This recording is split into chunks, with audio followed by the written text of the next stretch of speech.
नमस्कार, सत श्री अकाल, कैसे हो दोस्तों। तो यार अपना वीकेंड बहुत मस्त गया। 4 मैचेस थे, दोनों दिन डबल डबल हेडर्स थे। तो 4 के 4 मैचेस जीते हैं भाई, अपनी जो लीग रहती है 14 मेंबर्स वाली। तो वैसा ही मोमेंटम कंटिन्यू करना है यार, इस मैच में भी और इस पूरे हफ्ते भी। तो चलते हैं मैच प्रीव्यू पे सीधा। आज जो मैच है वो है चेन्नई और लखनऊ के बीच में। अब चेन्नई की हालत इतनी ज़्यादा खस्ता हो चुकी है ना यार कि उन्हें कोई भी टीम आके हरा जाती है उनके अपने होम ग्राउंड पे। तो आज तो ये उनके लिए अवे मैच है। और लखनऊ जिनके ऊपर इतना डाउट था लोगों को कि बॉलिंग नहीं है, बट उन्होंने भाई अपनी, कह सकते हैं कि क्लास बी वाली जो बॉलिंग है ना, मतलब उनकी जो क्लास है वो तो सारी इंजर्ड है। मयंक यादव इंजर्ड है, मोनिश खान इंजर्ड है। तो उसके बावजूद भी वो टूर्नामेंट में भाई बने हुए हैं और काफ़ी अच्छी पोजीशन पे हैं। तो देखते हैं इस मैच में क्या हो सकता है। क्या वापस से एलएसजी जीत जाएगी, और या चेन्नई जैसा खेल रही है वैसा ही खेलती रहेगी, या कोई आज चमत्कार होगा। क्योंकि अगर आज चेन्नई जीतती तो भाई प्योर चमत्कार होगा। क्योंकि उनकी जो परफॉर्मेंस है, उनके जो आंकड़े हैं, उनका जो बहुत ही फ्लॉप बैटिंग ऑर्डर है, ऊपर से लेके अब तो नीचे तक फ्लॉप हो रहे हैं। पहले चलो उम्मीद थी कि रचिन मार जाएंगे, कौन भी मार जाएंगे, अब तो वो भी फ्लॉप होने लगे हैं, है ना। तो दुबे अकेले कितना क्या करेंगे। जितने भी नए एक्सपेरिमेंट ट्राई करते हैं सबके सब फ्लॉप होते हैं। तो चेन्नई का बहुत बुरा हाल है यार, इसलिए बड़ा मुश्किल हो रहा है। और बड़ा आसान भी है, मतलब अगर आप सिर्फ रिसेंट फॉर्म के हिसाब से जाओ तो बहुत आसान है। लेकिन आप पंट लेने पे जाओ तो भाई बहुत डर डर लगेगा कि आज चेन्नई से पंट लिया जाए कि नहीं। चेन्नई की अगर जीत होती है तो चेन्नई की जीत हुई तो यार फैंटेसी टीम बहुत ही एवरेज बन सकती है। लेकिन अगर लखनऊ की जो जीत होती है, जो मोमेंटम जारी है, तो यह बड़ी स्ट्रेट फॉरवर्ड टीम है। बड़ा क्लियरली आपको समझ में आ जाएगा, और लगभग वही कॉमन टीम ही आपको दिखेगी, एक दो प्लेयर्स का ऊपर नीचे होगा। ठीक है दोस्तों, टीम हम बनाएंगे यार पूरी डेटा बैक्ड। और ये डेटा जो निकल के आता है, या जो इंसाइट्स निकल के आते हैं कि कौन सा प्लेयर बेटर है आज के मैच के लिए, वो निकल के आती है हमारे इन हाउस डेवलप किए हुए एआई टूल की मदद से। तो हमारा जो एआई टूल है उसको हमने 10,000 प्लस सिमुलेशन पे रन किया। एंड उसमें हमने जितने भी प्लेयर्स खेल रहे हैं T20 फॉर्मेट में, उन सबका डेटा फीड करके एक मैथमेटिकल टूल डेवलप किया, और हर प्लेयर की परफॉर्मेंसेस को एवरेज आउट किया बेस्ड ऑन डिफरेंट पैरामीटर्स। तो आपके सामने जो ईवी टेबल है, this is basically an indication कि आज कितने फैंटेसी पॉइंट्स की आप एक्सपेक्टेशन रख सकते हो किसी भी पर्टिकुलर प्लेयर से। सो फॉर एग्जांपल एलएसजी में हाईएस्ट पॉइंट एडन मार्करम को मिल सकते हैं, क्योंकि उनकी फॉर्म बड़ी लाजवाब है। लखनऊ में भी तक वो फ्लॉप नहीं हुए हैं, ओपन कर रहे हैं। और सामने का जो बॉलिंग अटैक है वो ऑब्वियसली बात है इतना ख़राब नहीं है, लेकिन जो इन लोग की फॉर्म है वो बहुत अच्छी है। तो उस वजह से मार्करम शायद आज भी अच्छा कर जाएं। वहीं पे आप चेन्नई से देखोगे तो यहाँ पे हाईएस्ट पॉइंट कॉनवे को मिलेंगे, क्योंकि ये भी एक क्लास बेटर हैं। ऑल्दो इनका ज़्यादा एक्सपोजर नहीं है इस ग्राउंड पे या हेड टू हेड में, but again because of his overall class थोड़ा सा बैक किया जा रहा है based on his historic data and all. या मैचअप्स कुछ ज़्यादा नहीं है, तो इनसे उम्मीद है कि ये ओपन करते हुए एक अच्छी नॉक खेल सकते हैं। बाकी प्लेयर्स के भी फैंटेसी पॉइंट को आप ऑब्जर्व कर सकते हैं। फॉर एग्जांपल बॉलिंग में आप देखेंगे तो यहाँ पे शार्दुल ठाकुर, आकाशदीप, अवेश खान, सभी को यार 50s में मिलने की उम्मीद है, मतलब 1 से 2 विकेट मिलने की उम्मीद है। दोस्तों यहाँ पे जो भी टीम आपको लास्ट में मिलेगी ना, वो होगी एक न्यूट्रल सिनारियो कह सकते हो आप, ठीक है, जिसमें हम based on data team selection करेंगे। बट क्या होता है कि टॉस के बाद जो भी कंडीशंस होती हैं, फॉर एग्जांपल जैसे कि वेन्यू में अगर चेसिंग साइड का रुझान है या ड्यू आने वाली है, तो चेसिंग टीम के थोड़े ज़्यादा प्लेयर या टॉप ऑर्डर के बैटर भरना है, और फर्स्ट बॉलिंग के थोड़े बॉलर ज़्यादा लेने। तो ये कुछ जो चीज़ें हैं ना, ये यार टॉस के टाइम ही डिसाइड हो पाती हैं। दूसरा एक और चीज़ है कि मिचेल मार्श आते हैं या नहीं आते हैं, उनकी जगह कौन खेलता है, उस बेसिस पे भी टीम के कॉम्बिनेशन में थोड़ी हेर फेर होगी। अभी मैं ये मान चल रहा हूँ कि शायद ही खेलें, इसलिए उनको टीम में जगह नहीं दी। खेलते हैं तो वो स्ट्रेट आ सकते हैं टीम में। तो ये कुछ चेंजेस होंगे जो आपको फाइनली टेलीग्राम चैनल पे मिलेंगे। तो इसलिए टेलीग्राम चैनल ज्वाइन करना ना भूलें, लिंक डिस्क्रिप्शन बॉक्स में है। लखनऊ का वेन्यू हमारे लिए बिल्कुल भी नया नहीं है। यहाँ पे ऑलरेडी एक नहीं, दो नहीं, पूरे 3 मैचेस हो चुके हैं। This would be the fourth match. तो ये पिछले 3 मैचेस में जो स्कोर बनाया ठीक ठाक बनाए। 184 का जो है ना फर्स्ट इनिंग का एवरेज है, 183 का आपका सेकंड इनिंग का एवरेज है, और 3 मैचेस में से 2 मैच चेस हुए हैं, एक ही मैच डिफेंड हुआ है। और लगभग आप देखोगे तो जो मैच डिफेंड हुआ है वहाँ पे तकरीबन 200 प्लस का स्कोर था। अब आप विकेट टैली कर देखेंगे तो फर्स्ट इनिंग में थोड़े विकेट्स ज़्यादा गिरे हैं और सेकंड इनिंग में कम गिरे हैं। तो 3 मैचेस में सिर्फ 10 ही विकेट गिरे हैं सेकंड इनिंग में। तो इसका मतलब है कि जब टीमें चेस कर रही हैं तो ज़्यादा विकेट लूज़ नहीं कर रहे हैं। तो बॉलिंग सेकंड के थोड़े कम बॉलर लेने हैं, ये एक ट्रेंड निकल के आ गया है इस बॉलिंग टैली से या विकेट टैली से। और पेसर्स को यहाँ पे ज़्यादा मदद है। Although quality spinners like Digvijay Rathi जो अभी तक विकेट लेस नहीं गए हैं, या नूर अहमद यहाँ पे विकेट चटका सकते हैं। इस वेन्यू पे भी सीएसके का बहुत बुरा हाल है, हालांकि बहुत बड़ा सैंपल सेट नहीं है, एक ही मैच खेला है पिछले ही सीज़न, वो हार चुके थे। एलएसजी का रिकॉर्ड भी बहुत ज़्यादा उम्दा तो नहीं है, बट हाँ एटलीस्ट 50% से ऊपर का है, तो they are ever average at least on their home ground. जैसा कि हम जानते हैं लखनऊ की फ्रेंचाइजी कंपैरेटिवली नई है, तो चेन्नई के सामने उनका मुकाबला हुआ है 5 बारी, जिसमें से 3 बारी उन्होंने फतेह हासिल की है और 1 बारी शिकस्त, यानी कि 1 बारी चेन्नई जीती है उनसे। नो रिजल्ट एक मैच रहा है और इस वेन्यू पे एक ही मैच हुआ है जो कि एलएसजी जीत गई थी। अब इस टेबल को ज़रा गौर से देखेगा। इस वेन्यू पे जो 3 मैचेस हुए हैं वो एलएसजी का पहला मैच हुआ था पंजाब के सामने, जो वो हार गए थे, वो पंजाब चेस कर गई थी बिकॉज यहाँ पे स्कोर 171 ही बना था। लेकिन जैसे उन्होंने 200 पार किया तो ये डिफेंड कर लिया। उसके बाद 180 बनाया था गुजरात ने पहले बैटिंग करते हुए, और वो 186 बना के लखनऊ ने चेस कर लिया। तो लखनऊ जो है बेसिकली एक मैच डिफेंड करते हुए और एक मैच चेस करते हुए जीती है। तो जिस हिसाब से चेन्नई का बैटिंग लाइनअप है, अगर लखनऊ पहले बैटिंग करते हुए मेरे ख्याल से 170 180 बनाई थी तो वो भी डिफेंड हो सकता है, और चेन्नई जो भी बनाएगी वो टोटल तो लखनऊ आराम से चेस कर लेनी चाहिए जैसा उनका बैटिंग लाइनअप है। तो दोनों सिनारियों में मुझे लग रहा है कि थोड़ा सा लखनऊ को एज ज़्यादा है आज के मैच में, तो थोड़ा सा लखनऊ के फेवर में ही टीम बनाएंगे। अब देखते हैं इस ग्राउंड पे जो 3 मैचेस हुए थे उसमें से यार कौन से ऐसे महारथी प्लेयर्स हैं जिन्होंने भाई तीनों मैच में या एटलीस्ट 3 में से 2 मैचेस में अच्छा परफॉर्मेंस दिया है, कंसिस्टेंट दिखे इस पर्टिकुलर वेन्यू पे। तो सबसे बड़ा या पहला नाम निकल के आता है मार्करम का। यार ये पहले मैच में जरूर थोड़ा सा जल्दी आउट हो गए थे, 28 रन बनाए थे, दूसरे मैच में उन्होंने 50 मारी, तीसरे मैच में 50 मारी। तो इनका फॉर्म एकदम टॉप नॉच है, और इस ग्राउंड पे ये लगातार 2 हाफ सेंचुरी बनाने वाले एलएसजी के पहले प्लेयर हैं। हालांकि मार्श ने भी अच्छा किया है ना लखनऊ में, उन्होंने भी 2 हाफ सेंचुरी मारी है इस ग्राउंड पे, बट वो खेलेंगे नहीं खेलेंगे डाउटफुल है थोड़ा सा। ये देखिए उनकी एक हाफ सेंचुरी आई थी और एक डक भी आया था यहाँ पे।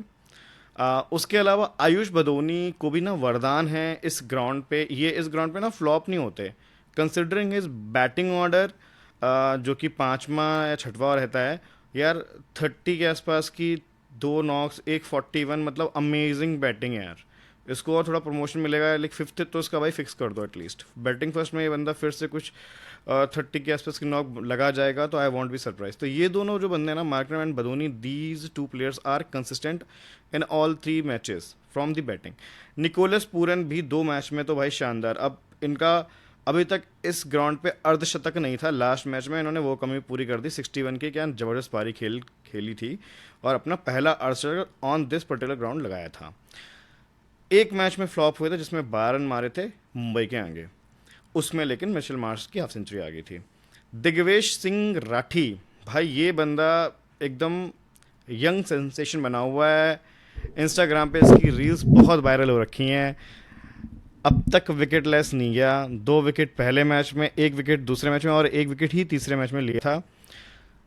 अब्दुल समद की एक कैमियो आई थी पहले मैच में, डेविड मिलर की भी एक कैमियो आई थी दूसरे मैच में, और विश्नोई के भी लास्ट मैच में 2 विकेट आ गए, एंड शार्दुल के 2 विकेट थे पिछले मैच में। तो ये कुछ परफॉर्मर्स हैं, इनमें से ही आपको लखनऊ के प्लेयर्स को सिलेक्ट कर लेना है।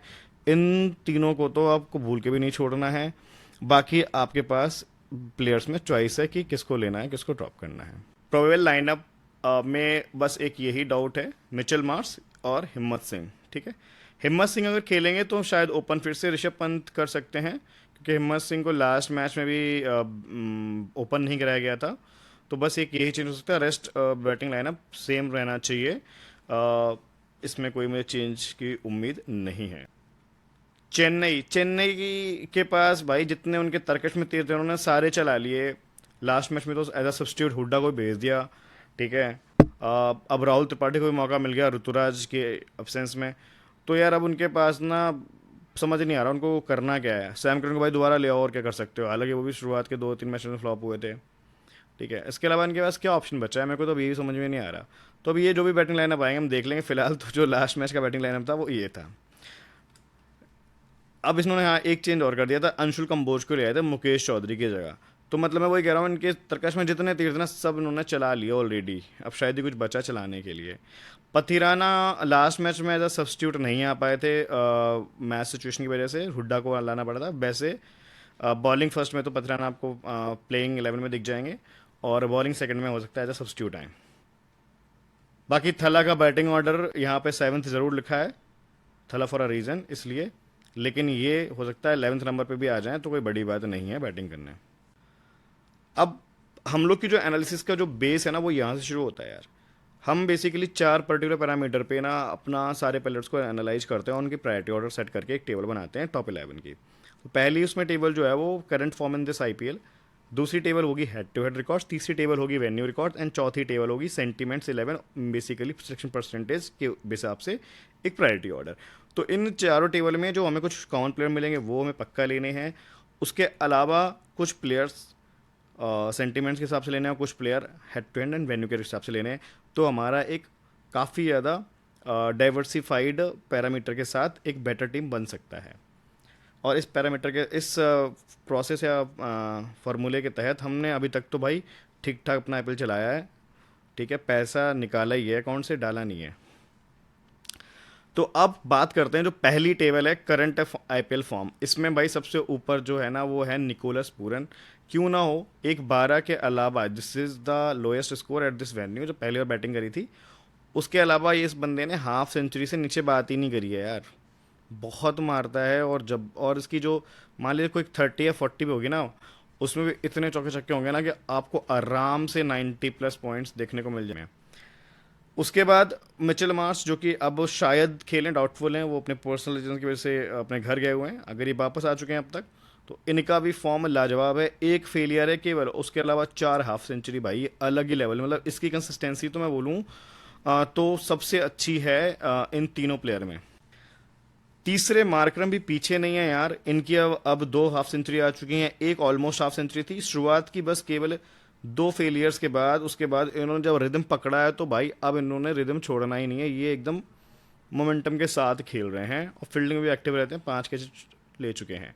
नूर अहमद जो कि चेन्नई का पहला प्लेयर आपको दिख रहा है इस टेबल में, इनका भाई बॉलिंग से बहुत कंसिस्टेंट रिकॉर्ड है, कोई भी कंडीशन हो, टीम जीते हारे, ये बंदा अपना एटलीस्ट एक विकेट लेके हमें 30-40 पॉइंट की गारंटी दे देता है, ये ऐसा प्लेयर है।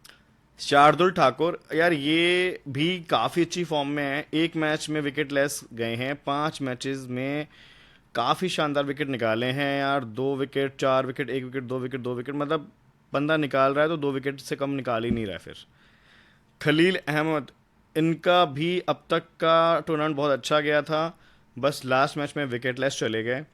दिग्वेश राठी का भी सेम स्टोरी है यार, विकेट लेस नहीं गया है। तो नूर अहमद और दिग्वेश राठी में ये एक कॉमन बात निकल के आई है, दोनों स्पिनर जो अच्छे स्पिनर्स हैं अपनी रिस्पेक्टिव टीम के, they are not wicket less in this particular season.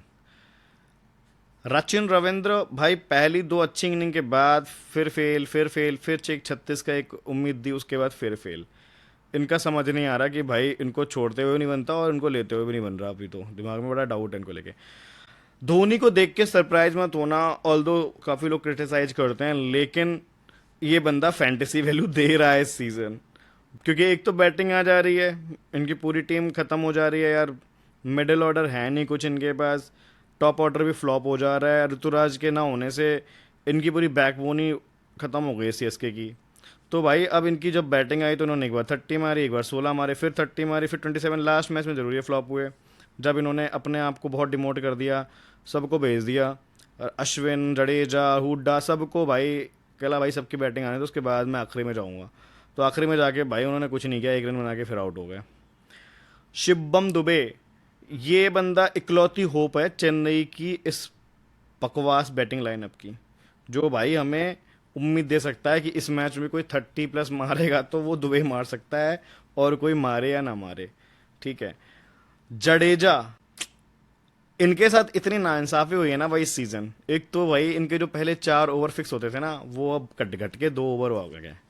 Wicket ना निकालें तो फिर अब इनकी बैटिंग भी आ तो जाती है देखो, लेकिन अब बैटिंग से भी ना पिछले 3 मैचेस में फेलियर्स हैं यार, सिंगल डिजिट मारा है। शुरुआत के 3 मैचेस में फिर भी ठीक ठाक योगदान था, और विकेट अब तक सिर्फ 2 निकाले हैं, बाकी मैचेस में विकेट लेस गए हैं। तो ये एक बहुत ही चिंताजनक बात है जडेजा जैसे ऑलराउंडर के लिए, जो टेस्ट मैच में बहुत बड़ा प्लेयर है, इंडिया में बहुत बड़ा नाम है, लेकिन आईपीएल में इस बार उतना बड़ा काम निकल के नहीं दिखाया। रवि बिश्नोई का भी अब फॉर्म धीमे धीमे उन्होंने पकड़ लिया है। और एक चीज़ आपको बता दूं, लखनऊ के ग्राउंड पे 2024 में he was the highest wicket taker. तो अब उन्होंने दिखा दिया कि मैं क्यों हाईएस्ट हूँ। लास्ट मैच में 2 विकेट निकाले उन्होंने बढ़िया से। ठीक है। 2 मैचेस में विकेट लेस भी गए हैं, तो अब इनका भी ठीक ठाक फॉर्म है, इनको भी आप कंसिडर कर सकते हो अपनी फैंटेसी टीम में। अब बात करते हैं दूसरी टेबल की, which is head to head 11। इसमें देखिए सबसे ज़्यादा किसी को अगर एक्सपीरियंस है ना चेन्नई का खेलने का और उन्हें पेलने का, वो है मिलर साहब के पास, किलर मिलर। 20 मैचेस खेल चुके हैं जिसमें 455 रन हैं, 23 की एवरेज है, और 3 हाफ सेंचुरी हैं। प्रॉब्लम ये है इनके साथ, इनका बैटिंग ऑर्डर बहुत नीचे है। तो चेन्नई क्या इतने विकेट गिरा पाएगी जो इनकी बैटिंग आ पाए, ये एक सोचने वाली बात है। अगर ऐसा होता है तो ये एक परफेक्ट पंट है आपके लिए, ये इसलिए मैंने पहले आपको हाईलाइट कर दिया। अब बात करते हैं, सीक्वेंस से चलते हैं। पहले एडन मार्करम, भाई इनका भी हेड टू हेड बुरा नहीं है, चेस करते हुए 2 अच्छी पारियां खेली हैं। पंत साहब जो कि फ्लॉप हो चुके हैं, और इनके बारे में अब एक ही सवाल आता है कि इन पे पंट लिया जाए या इन्हें ड्रॉप कर दिया जाए। तो अभी तक तो यार मैं पंटी लेते हुए आ रहा हूँ, बट अब ये जो डेटा मुझे दिख रहा है इसकी वजह से भी मुझे पंट लेने का दोबारा मन कर रहा है। 3 हाफ सेंचुरी मार चुके हैं, चेन्नई इनकी one of the favourite side है, और 34 की एवरेज से रन मारे हैं, और बाकी बिहाइंड द विकेट तो इनकी वैल्यू है। निकोलस पूरन की एक ही हाफ सेंचुरी है सीएसके के अगेंस्ट, एंड 23 की एवरेज से 249 रन मारे हैं। बदूनी साहब की भी एक हाफ सेंचुरी है, और 20 की एवरेज से 101 रन मारे 5 मैच में। Not bad I would say यार, जिस हिसाब से इनका बैटिंग ऑर्डर इतना नीचे है। राहुल त्रिपाठी जो टॉप ऑर्डर के बैटर हैं, 3 बार मौका मिला, तीनों बार उन्होंने अच्छी नॉक्स मारी हैं। अब ये तो है इनका हिस्टोरिक डेटा, बट अभी इनके करंट फॉर्म को देख के लगता है क्या ये वापस से ऐसा कुछ 30+ भी कुछ कर पाएंगे। लास्ट में यार बहुत अच्छा मौका था इनके पास रन बनाने का, लेकिन इन्होंने बड़ा डिसअपॉइंट किया। तो बड़ा रिस्की है इनको ले जाना भी, और ये रिकॉर्ड के चलते इनको छोड़ना भी, बिकॉज फिर ये एक एडिशनल एज दे जाते हैं। तो ये डिसीजन मैं आप पे छोड़ रहा हूँ, रिकॉर्ड इनके अच्छे लगे मुझे।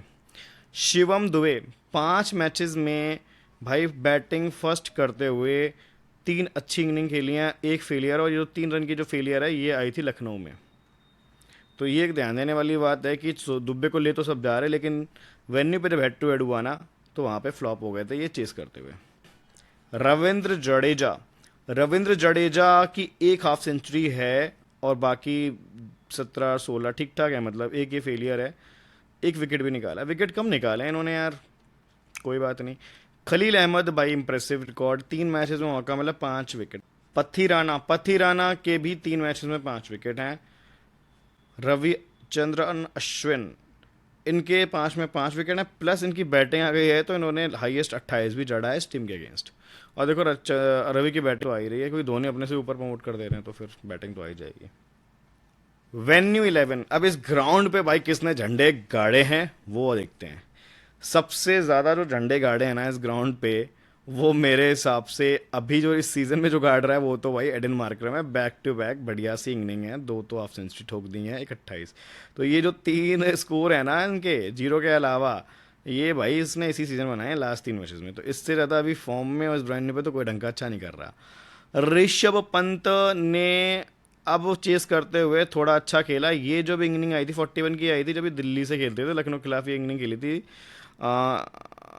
डीसी की साइड से, और ये 21 की आई इनकी लास्ट मैच में ओपन करते हुए। तो अगर चेस करते हैं तो भाई इन्हें पक्का ले जाना है, ड्रॉप करने का पंट लेना है तो फर्स्ट इनिंग में लेना। फर्स्ट इनिंग के इनके वेन्यू के आंकड़े तो सपोर्ट नहीं कर रहे, although head to head record are amazing. तो बहुत रिस्की है इनको ड्रॉप करना। अगर ओपनर को आप ड्रॉप कर देते हो, वो खेल जाता है, 50-60 मार जाता है, तो फिर एक तरफा हारोगे।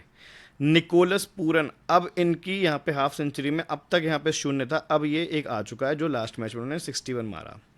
एवरेज अभी भी ज़्यादा नहीं सुधरी है, बिकॉज बहुत मैचेस खेलने के बाद भी 338 रन ही है, तो 19 की एवरेज है। बदोनी साहब का भी आसपास का रिकॉर्ड है, 18 की एवरेज, 2 हाफ सेंचुरी हैं। दिग्वेश राठी ने भी इस मैच में विकेट लेस नहीं किए, पिछले 3 मैचेस में 4 विकेट निकाले। बिश्नोई जो इस विकेट के राजा कहे जाते हैं, उनके अब 17 में 17 हो गए हैं। त्रिपाठी, देखिए त्रिपाठी का नाम हमने हेड टू हेड में लिया था, इनको मौके 3 मिले थे वहाँ पे, अब 2 मौकों में इन्होंने यहाँ पे 34 किया, 13 किया। तो मैं बोलता हूँ बैट फर्स्ट में एक बार त्रिपाठी पे आप पंट ले सकते हो, ये नोट कर लो। Rahul Tripathi batting first, first में एक प्योर पंट है, चल गया तो आपको एक तरफा एज दिला देगा। रविंद्र जडेजा, जडेजा साहब की वेन्यू पे ही आई थी 57, तो इसलिए इनको इग्नोर मत करना, और 2 विकेट भी ले चुके हैं 3 मैचेस में, तो ये शायद इस बार ऑलराउंडर वैल्यू देते हुए दिख जाएं आपको। खलील अहमद के भाई वेन्यू रिकॉर्ड अमेजिंग है, 3 मैचेस में 6 विकेट, मतलब ऑलमोस्ट 2 विकेट पर मैच लिया। और बॉलिंग फर्स्ट में इनको ड्रॉ मत करना, उसमें ज़्यादा विकेट आते हैं इनके। पथिराना का 2 मैच 3 विकेट, इनका भी यार बॉलिंग फर्स्ट में कम से कम 1 से 2 विकेट रख लो, बिकॉज डेथ में भी ओवर डालने आते हैं। 18वां आई गेस एंड 20th, तो मथिराना बॉलिंग फर्स्ट में मस्ट हैव है। आकाशदीप के 6 में 6 विकेट हैं। सारी बातें डिस्कस कर ली। अब भाई देख लो कि लोगों के दिमाग में कौन सी टीम छपी हुई है। ये टीम वो है कि दिमाग नहीं लगाना, बस परसेंटेज से सेलेक्ट किया, वही ले लिए सारे प्लेयर। तो ये भाई अब इसमें से देखो हमें कौन से लेने कौन से छोड़ने हैं। ये ले लेना, ये ले लेना, अब ये भी ले ही लेना, बिकॉज अब ओपन कर रहा है और सामने बॉलिंग अटैक तो थोड़ा सा शेकी आई, विकेट लेता है बट रन मरवा के लेता है, तो रचिन भी शायद उस चीज़ का फ़ायदा उठा सकें।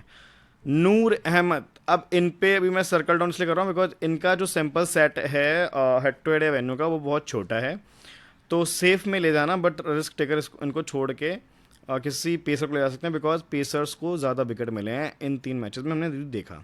इसलिए इनसे मुझे एक से 2 विकेट की उम्मीद है, ज़्यादा नहीं। शार्दुल ठाकुर का भी भाई नाम आ चुका है, तो शार्दुल ठाकुर और आवेश के बीच में मेरे पास चॉइस रहेगी, जिसके मैच अब अच्छे होंगे मैं उनको ले जाऊंगा। तो अभी ये दोनों ही प्लेयर क्वेश्चन मार्क है मेरे लिए। शिवम दुबे भाई लेके जाना, डिवॉन कॉनवे लेके जाना, हेड टू हेड में अच्छी इनिंग्स हैं 1-2। खलील अहमद को भाई लेके जाना, अभी हमने देखा है इनके विन रिकॉर्ड भी अमेजिंग है और हेड टू हेड भी अमेजिंग है, तो बॉलिंग फर्स्ट में इनको मिस मत करना। जडेजा, इनको भी लेके जाना, ऑलराउंडर वैल्यू दे सकते हैं। मिचेल मार्श अगेन कंडीशनल है, खेलते हैं तो लेके जाएंगे, नहीं खेलते हैं तो फिर इनकी जगह आप ले लेना है। रवि बिश्नोई को मैं बोलता हूँ यार अब लेके चलते हैं, बिकॉज स्पिनर्स को विकेट मिलते हैं, और सबसे ज़्यादा अगर किसी को एक्सपीरियंस है इस ग्राउंड का वो हैं रवि बिश्नोई, और सामने एक शेकी टीम है यार, उनको और हिला सकते हैं गाइज। अब ये सारी डिस्कशन के बाद हम आते हैं अपनी मेन शॉर्टलिस्ट पे, जिसमें हमें जौन से प्लेयर लेने हैं उनको आप देख लो, उनकी शक्लें शक्लें भी देख लो। पूरन को कोई मिस नहीं करेगा, मार्करम को कोई मिस नहीं करेगा, खली कोई मिस नहीं करेगा, जडेजा कोई मिस नहीं करेगा। क्यों? जो हमारी चारों लिस्ट हैं उन इन सब में इनका नाम है टॉप 11 में, तो इन चारों को मिस नहीं करना, ठीक।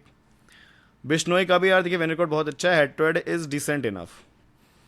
हेड टू हेड जिनका बहुत अच्छा है और फॉर्म और सेंटीमेंट भी अच्छा है वो दुबे साहब हैं। इनका वेन्यू पर रिकॉर्ड अच्छा नहीं है, एक ही बार मौका मिला था, 1 से 2 बार, वहाँ पे 3 रन बनाए इन्होंने, तो दैट इज़ अगेन एक चीज़ है जिसकी वजह से अगर ड्रॉप करने का पॉइंट लेना है तो ले लो, नहीं तो वैसे ही अच्छे प्लेयर हैं।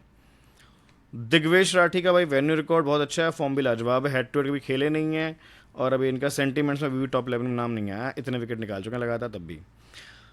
अब देखो ये जो लिस्ट है ना, इस लिस्ट में ना भाई मैं बोलता हूँ कि किसी प्लेयर को पक्का ले जाओ, जितनों की भी जगह बंद पाती है ना उनको ले जाओ, बिकॉज ये जो वो लिस्ट है जिसमें कम लोगों की नज़र जाती है, बिकॉज एक तो क्या है अभी इस टूर्नामेंट में इतना शाइन नहीं किए, उसके चलते इनका सेंटिमेंट्स में नाम नहीं पाया, लेकिन इन्होंने प्रीवियसली हेड टू हेड या वेन्यू पे बहुत अच्छा खेला है। पंत हमने देखा हेड टू हेड रिकॉर्ड अच्छा है, वेन्यू भी ठीक ठाक, अब सेकंड इनिंग में कर सकते हैं, तो पंत सेकंड इनिंग में मस्ट है मेरे हिसाब से। त्रिपाठी प्योर पंट है, जैसा मैंने एक्सप्लेन किया, फर्स्ट इनिंग में ये पंट है, ठीक है। तो ये मैं कंडीशन भी आपको समझा रहा हूँ, ये सेकंड में, ये फर्स्ट में। बदोनी को भाई लेके जाओ, फर्स्ट में तो पक्का लेके जाओ, सेकंड में भी जगह बन पाए तो ले जाओ। लेकिन वही ना, रन उतने मार नहीं पाते हैं चेन्नई वाले, तो सेकंड में छोड़ देना इनको, फर्स्ट में पक्का ले जाना। पथिराना को फर्स्ट में बॉलिंग में पक्का ले जाना। अब बात करते हैं जिनकी फॉर्म बढ़िया दिख रही है और उनके साथ मार्केट सेंटीमेंट्स भी हाई हैं। रचिन रविंद्र अभी देखिए करंट फॉर्म ठीक ठाक ही है यार, 3 अच्छी इनिंग है, 6 मैच में 3 फेलियर्स हैं, 50-50 है इनकी फॉर्म। बट लेके जाना बनता है यार, ओपन कर रहा है। मिचेल मार्श खेलते हैं तो फिर पक्का लेके जाना है। नूर अहमद मैं आप पे छोड़ रहा हूँ, शार्दुल ठाकुर मैं आप पे छोड़ रहा हूँ, क्योंकि मैं शायद कोई और बॉलर्स लेके जा रहा हूँ, वो आपको मैं थोड़ी देर में दिखाऊंगा कौन से। गाइस ऑफ फिक्स प्लेयर्स में मेरे पास विकेट कीपिंग से एक ही ऑप्शन है रिकमेंडेशन के लिए, पूरन साहब का। बैटिंग से यार मैं रचिन से भी ऊपर बोलूँगा कि दुबे को लेके जाना, रचिन के लिए बाद में सोचना, सेकंड फेज़ में उनको कंसिडर करना, फर्स्ट फेज़ में ये 5 प्लेयर्स लेके चलने हैं। मार्करम को पक्का लेके चलना है भाई, आज अलग ही फॉर्म में। और खलील अहमद और नूर अहमद में कोई एक लेके चलना, वैसे अब पे डाल रहा हूँ। मैं थोड़ा पेसर बायस्ड हूँ आज के इस क्लैश में। ब्लैक सोइल पिच तो अलग बात है, अगर रेड सोइल हुई तो खलील अहमद कन्फर्म्ड है। ब्लैक सोइल तो मे बी नूर अहमद भी एक अच्छे ऑप्शन हो सकते हैं। डिफरेंशियल में यार पंत के बारे में ऑलरेडी डिस्कशन हो गया, तो क्यों ये पंत इन पे लेना है तो मैंने आपको बता दिया ऑलरेडी। बदोनी पे भी क्यों पंट लेना है मैंने बता दिया। पथिराना पे क्यों पंट लेना है ये मैंने बता दिया कि ये इनका सैंपल साइज थोड़ा छोटा है। तो नूर और इनकी कहानी एक ही है, दोनों का सैंपल साइज छोटा है लेकिन दोनों की परफॉर्मेंस बढ़िया आई है वेन्यू पे भी और इस पर्टिकुलर टीम के अगेंस्ट भी। तो मुझे लगता है चेन्नई को अगर कोई जिता सकते है तो भाई इनकी बॉलिंग जिता सकती है आज, बैटिंग में तो कुछ रखा नहीं है। और वो इसका मतलब है कि अगर चेन्नई पहले बॉलिंग करती है तो शायद वो कम स्कोर पर रेस्ट्रिक्ट कर दे और उनके जो राहुल त्रिपाठी ओपनर्स और दुबे चल निकले। That is the only slim chance जहाँ पे चेन्नई आज जीत सकती है, अदरवाइज मुझे उम्मीद कम है। बॉलिंग सेकंड में स्ट्रेट फॉरवर्ड एलएसजी उसी के प्ले भरने हैं, सिंपल सा रूल है। देखिए बॉलिंग पैटर्न में नज़र डालेंगे तो शार्दुल ठाकुर का बहुत सही अब हो गया सीन, डेथ में भी आ रहे हैं और ओपन भी कर रहे हैं बॉलिंग का, मतलब पीपी में भी। तो इनके डेथ में ओवर जो आ रहे हैं ना उसकी वजह से विकेट्स मिलने के असर ज़्यादा हैं, बिकॉज चेन्नई डेथ ओवर्स में विकेट गिरा रही है अपने। आकाशदीप से भाई पूरा कोटा ही नहीं कराया गया ओवर का, 2 पावर प्ले में है उसके अधिक मिड में है, तो बहुत ज़्यादा इंपॉर्टेंट नहीं दिख रहे हैं। राठी के 4 ओवर पूरे होते हैं और बहुत ही सही फेजेस में है, और इन फेजेस में चेन्नई विकेट भी गिराने में माहिर है। अविश खान का भी देखिए बहुत सही सीन है भाई। एक तो पावर प्ले का छठा ओवर बहुत इंपॉर्टेंट होता है विकेट लेने के लिए, क्योंकि जो टीम है 5 ओवर तक जितना खेल पाती लेकिन फिर उनको छठे ओवर में आता है भाई अब तो मारना है, अब तो मारना है, आखिरी ओवर है। तो ये एक साइकोलॉजिकल एडवांटेज कभी कभी बॉलर को मिल जाता है। एंड देन फिर वो 19th डाल रहे हैं, इंपॉर्टेंट ओवर है यार। बिश्नोई बिश्नोई का मोस्टली मिडिल फेज है भाई, तो देख लो मिड में, मतलब वही है, चेन्नई तो हर फेज में वीक दिख रही है बट थोड़ा मिडल में ज़्यादा वीक है, मिडल और डेथ में इनके पास कुछ नहीं बच रहा है। तो देख लो बिश्नोई अवेश खानी दोनों ज़्यादा इंपॉर्टेंट लग रहे हैं मुझे। ये भी ठीक ठाक है, इनका भी इंपॉर्टेंस है काफ़ी अच्छा। इधर से देखिए खलील पावर प्ले के एक्सपर्ट हैं, तो अगर हिम्मत सिंह या पंत ओपन करते हैं तो कि पंत की फॉर्म अच्छी नहीं है तो हो सकता है खलील अहमद उनका विकेट ले जाएं, उनकी साथ मैचअप भी है खलील का थोड़ा बहुत। कंबोज आए थे पिछले मैच में, अच्छी बॉलिंग डाली थी भाई, जितने भी ओवर देखे 2 ओवर, विकेट भी निकाला उन्होंने इकलौता। पंट है केवल, लेना है ले लो, सेफ में तो कोई नहीं ले जा रहा। अश्विन को भी मिडल ओवर मिल जाते हैं, जडेजा को तो ओवर सबसे बाद में मिलता है भाई, जब किसी से विकेट नहीं करा तो वहाँ जडेजा तो फिर ट्राई करा लो, वो वाला सीन है। क्योंकि अब इनसे ज़्यादा प्रेफरेंस मिल रही है अश्विन को, उनके पूरे 4 ओवर आते हैं हर मैच में, इनके भाई 2 आ जाएं बड़ी बात है। नूर अहमद को भी 2 ओवर मिले थे बट इन्होंने एक विकेट चटका दिया था।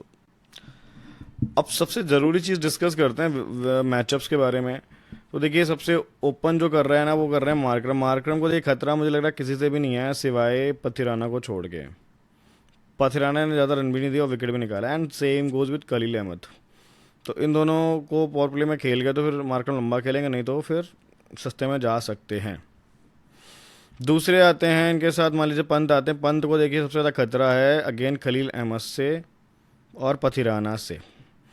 तो मैं वही कह रहा हूँ बॉलिंग फर्स्ट में ये दोनों ही बॉलर काम कर सकते हैं चेन्नई के लिए, इनके दोनों ओपनर्स को सस्ते में निपटा सकते हैं और यही एक अपसेट कर सकता है ये इंसिडेंट इस पूरे मैच को, और टीम जो है वो चेन्नई के फेवर में बन सकती है।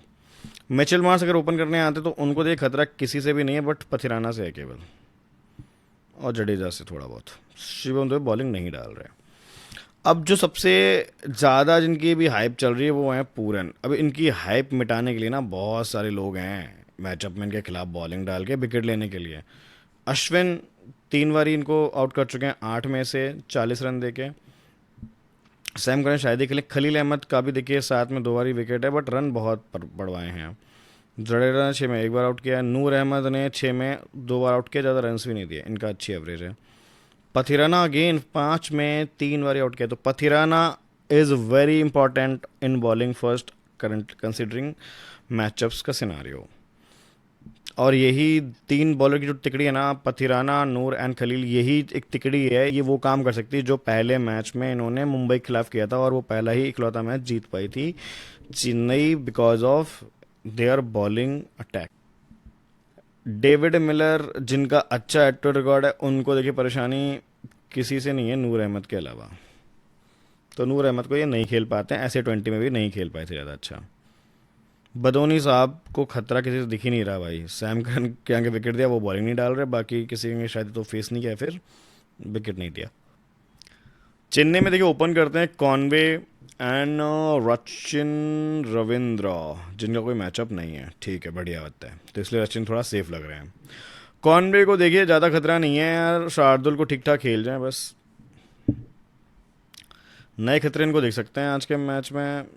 अभी तक तो जो मैचअप हैं उनके हिसाब से कोई भी ज़्यादा बॉलर दिख नहीं रहे इनके आएंगे। दूसरे हैं भाई त्रिपाठी। त्रिपाठी साहब को सबसे ज़्यादा खतरा बिश्नोई से है, कुलकर्णी खेलते हैं तो उनसे भी है, अवेश खान से, शार्दुल को तो ठीक ठाक खेले हैं यार। विजय शंकर जो भाई luckiest man of the earth लग रहा है मुझे इस टाइम, कितना भाई गंदा खेलता है, विकेट ही नहीं से कोई करना नहीं देता है। ठीक है, डीसी वालों ने तो खैर वो मज़े मज़े में इनको खेलने दिया कि भाई ये खेलता रहेगा तो हम जीत जाएंगे, क्योंकि ये स्लो खेलता है, टाइम पास कर रहा होता है पिच पे। इनको यार कोई भी निपटा देगा जल्दी, मुझे ऐसा लग रहा है कल। हुड्डा शायद ही खेलें, खेलते हैं तो क्या ही खेलेंगे, देखिए 2 प्लेयर के सामने मैच है, लेकिन शहबाज अहमद को यार मौका नहीं मिला अभी तक, आई डोंट नो, बट ठीक है, जिस जो भी टीम बनी है उससे भी यार मैचेस जीत रहे हैं, तो फिर ज़्यादा एक्सपेरिमेंट करने की ज़रूरत नहीं है। तो ये है कहानी। बाकी रविंद्र जडेजा का मैचअप नहीं दिख रहा ज़्यादा, मार्श की बॉलिंग डालते नहीं है, तो Jadeja could be your good punt. Ashwin की बैटिंग तो वैसे शायद ही नीचे आएगी, बट ज़्यादा अच्छा तो नहीं कर पाएंगे, बहुत सारे मैचअप्स हैं यार जिसमें ये वाला मैचअप और ये वाला मैचअप किक इन कर सकता है कल। चलो फिर एक बार और ईबी टेबल के दर्शन कर लेते हैं, और इसी से इंस्पायर होके हम अपनी टीम बनाते हैं। और टीम कुछ इस प्रकार से बनाई है, और कीपिंग से फिर से तीनों को लेना पड़ेगा। ये ओपन कर रहे हैं, ये भी शायद ओपन करें, और ये वन डाउन खेल रहे हैं, और क्या खेल रहे हैं। बैटिंग से सेफ ट्रिनिटी तो मुझे यही लग रही है, क्योंकि रचिन का मुझे कहीं मैचअप नहीं दिखा। ओपन कर रहे हैं, शायद अच्छा कर जाएं आज के मैच में। दुबे अगेन मतलब गुड ऑप्शन, अच्छी हिटिंग कर लेते हैं, क्विक फायर रन बना सकते हैं 20-30 आराम से। एक हेड टू हेड में चेन्नई में उन्होंने 66 मारा था, उसमें रन आउट हो गए थे। अच्छा खेलते हैं ये बदोनी साहब, just because of his ban and decent head to head record. Jadeja का मैचअप नहीं है, और थोड़ा बहुत हो सकता है कि बॉलिंग से भी एक आध विकेट दे जाएं, तो इनसे मुझे आज अच्छे पॉइंट्स की उम्मीद है, स्पेशली फ्रॉम बैटिंग। मार्करम भाई क्या फॉर्म में है बंदा, लखनऊ में इसको नहीं लिया तो फिर क्या लिया आपने। अब बॉलिंग में आप सोच रहे हो कि यार ना तो मैंने यहाँ पे नूर को जगह दी, ना पथिराना को, ये बहुत ही न्यूट्रल सिनारियो है यार। ठीक है, मतलब हर चीज़ को कंसिडर करते हुए, क्योंकि पथिराना का परसेंटेज बहुत गिरा हुआ है, तो शायद कम लोग लेकेंगे, इसलिए उनको भी नहीं कंसिडर किया। नूर को इसलिए क्योंकि उनके ओवर भी कभी कभी कट जाते हैं, 3 ओवर डालते हैं वो, और एक से ज़्यादा विकेट की मुझे उम्मीद है नहीं उनसे, टू बी ऑनेस्ट। तो आप समझो, आप क्या होगा सिनारियो, अगर सिनारियो ये होता है कि भाई पहले लखनऊ की बैटिंग होती है और चेन्नई की बॉलिंग होती है, उस केस में मैं शायद तीनों बॉलर लेके जाऊं, Noor, Khaleel Ahmed and Pathirana. Bowling second होती है उस केस में केवल खलील अहमद, क्योंकि बहुत ज़्यादा विकेट्स नहीं गिराएगी लखनऊ और आसानी से चेस करेगी, जो भी इनका 150 के आसपास का टोटल बन सकता है। इससे ज़्यादा तो बनाने की इनकी औकात है नहीं चलने वालों की। तो उसमें फिर सबसे ज़्यादा अपॉर्चुनिटी किसके पास है? खलील अहमद के पास। मैचअप भी एक दो मिल जाएंगे यार। बस तो Khaleel Ahmed is fix in both the scenario, इसलिए मैंने उनको जगह दी यहाँ पे इस टेबल में। लेकिन सिनारियो वाइज मैंने बता दिया। अच्छा, अब बात करते हैं अगर एलएसजी पहले बॉलिंग करती है, उस केस में फिर एक्स्ट्रा बॉलर कौन सा लेना है भाई? उसमें फिर हम एक एक्स्ट्रा बॉलर ले लेंगे शार्दुल ठाकुर को। अब किसकी जगह लेंगे वो हम ले लेंगे आयुष बदोनी की जगह, सिंपल, क्योंकि तब तक इनकी बैटिंग नहीं आएगी। तो ये अब आप ऐसे समझो कि ये मैंने अभी एलएसजी फर्स्ट बैटिंग की टीम बनाई है, लेकिन कंसिडरिंग वो चेस में भी हरा देगी, इसलिए मैंने दो बॉलर लिए हैं इनके। ठीक है, ओके। अब मान लीजिए चेन्नई बॉलिंग फर्स्ट करती है तो तीन बॉलर लेने हैं उनके, बट अब एलएसजी को कौन सा बॉलर लेना है? उस केस में एलएसजी का हमें जो सबसे मुझे सही matchup opportunity wise over wise जो सबसे सही बंदा लगा है वो लगा है अवेश खान। और इनका सेकंड इनिंग में बॉलिंग डालते हैं थोड़ा बेटर परफॉर्मेंस आता है। ठीक है, तो इसलिए, और इनके हर फेज़ में ना बॉल ओवर्स हैं। शार्दुल के साथ ये दिक्कत है कि अगर उन्होंने ओपन में मतलब पीपी में विकेट नहीं लिया तो फिर सीधा डेथ में दिखेंगे। ये पीपी में शायद एक ओवर डाल जाएं, फिर मिड में भी आएंगे और डेथ में भी ये 19वां करा देंगे। तो इसलिए मुझे अवेश खान ज़्यादा रिलायबल चॉइस लग रहे हैं rather than Shardul Thakur. And Shardul Thakur actually ज़्यादा मैचेस अगेंस्ट खेले नहीं, क्योंकि चेन्नई से भी खेल चुके हैं बहुत टाइम तक, तो इनके बहुत ज़्यादा हेड टू का रिकॉर्ड्स हैं नहीं। अच्छा, बिश्नोई को मैं इसलिए ले रहा हूँ क्योंकि एक तो मैचअप्स हैं और दूसरा इस वेन्यू पे उनके रिकॉर्ड अच्छे हैं। तो मेरे लिए टॉप टू चॉइस ये हैं। दिग्विजय राठी बहुत कम लोग लेके आएंगे, इसलिए मैं उनको कंसिडर नहीं कर रहा। बस ये आपके पास सिनारियो वाइज हैं। अब इनमें से कोई मतलब सेफ प्लेयर को ड्रॉप करने वाली जो बात है, वो मुझे लगता है कि आप अभी किसी का रिस्क मत लो। इसमें बदोनी के अलावा Badoni is the only player जहाँ पे आप एक हटा के एक्स्ट्रा बॉलर हैवी टीम बना सकते हो। तो पिच रिपोर्ट देखेंगे यार, अगर यूज पिच होगी तो ज़्यादा बॉलर भर लेंगे, फ्रेश विकेट होगी तो थोड़े ज़्यादा बेटर भर लेंगे, सिंपल सा रूल है यार। ठीक है, तो बहुत ही यार सेफ टीम बन गई। वैसे मार्च नहीं दिख रहा है क्योंकि मार्च इज कंडीशनल, मार्च आ जाएंगे तो फिर दिक्कतें हमारी बढ़ जाएंगी। हालांकि दिक्कतें क्या, फिर बदोनी वाला स्पॉट दे देंगे मार्च को। तो गाइज अब मैं आपसे विदा लेना चाहूँगा। काफ़ी चीज़ों पे एनालाइज करके टीम बनाने की कोशिश की है। आई होप आपको सारी एनालिसिस समझ में आई होगी, पसंद आई होगी। चलो यार, बातें बहुत हो गई अब। Bye bye, take care, have a nice day. फिर मिलेंगे कल।